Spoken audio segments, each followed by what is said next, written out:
Hello, welcome to Astrology for Mystics. I'm your host, astrologer Jennifer Jennings. Thank you so much for joining me today as I discuss Sir Francis Bacon. As always, please like, subscribe, and share. Hit the little bell, that way you can be reminded when I go live or when I upload a video. Let's get to it. Sir Francis Bacon was born in 1561. He was an English philosopher and statesman. He rose to serve as Attorney General and later Lord Chancellor of England under King James I. Bacon argued for the power of natural philosophy, guided by what we now call the scientific method. At just 16 years old, Queen Elizabeth sent him to Paris. There he studied languages, philosophy, and the hidden mysteries of ancient Egypt and Rosicrucianism. He was initiated into the order of the knightstemplar, and by 20 years of age, Francis Bacon traveled across France, Italy, Germany, and Spain. Though he trained in law, he was already a seeker of secret knowledge. While in Paris, Francis Bacon created a secret cryptogram. It was a system that could be inserted into any text without suspicion.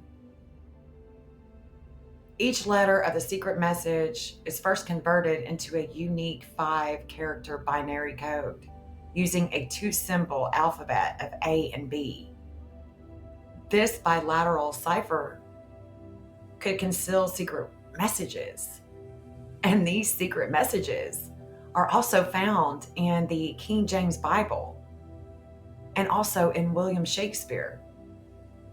And let me remind everyone that the first person to take the Rona jab was William Shakespeare. Remember, everything is symbolic. Later, Bacon became a guiding voice for England's colonies.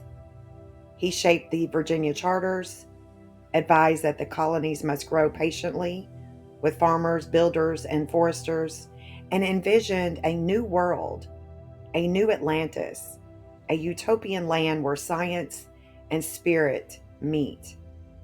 But within this dream lay a lot of secrecy, hidden houses of research, experiments in medicine, and the belief that nature herself was a text to be studied, even dissected. This same struggle echoes in the scriptures. For the Bible, too, is layered in meaning, a book of symbols woven with starlight. The outer church, bound by dogma, often failed to preserve the living essence of Christ's teachings. Some thinkers, awakening to these flaws, turned away from religion altogether, seeking instead the inner temple of divine wisdom. The ancients understood what was later cast aside. The Magi, called the Three Kings, they were masters of medicine and astrology. The good shepherds of sacred texts were stargazers, watching their flocks in the heavens. They followed the stars to herald the birth of a solar king, Jesus Christ. Yet with the rise of Bacon's science, astrology was declared superstition. Universities bound to the church closed their doors to it. Still, astrology endures, a language of God written upon the heavens, whispering truths that the soul already knows. For those with eyes to see, the Bible itself becomes an astrological map of time. Sir Francis Bacon's life was a tapestry of paradox. His inner temple reached toward wisdom. His outer temple wrestled with power. And today his influence lingers as the tower of falsehood crumbles. Sir Francis Bacon's New Atlantis envisioned a future where humanity, through science, could reshape the fabric of life. His idea of Salomon's house was not merely a place of knowledge, but a laboratory recreating nature, where the characteristics of plants, animals, and even human beings could be altered for the advancement of society. What Sir Francis Bacon imagined has become a reality. Genetic engineering and synthetic biology now allow us to deliberately modify living organisms, from crops engineered to resist disease to microbes designed to produce medicine to the potential creation of entirely new life forms. Yet, with such power comes consequence. By altering nature at its roots, we risk disturbing delicate biological systems.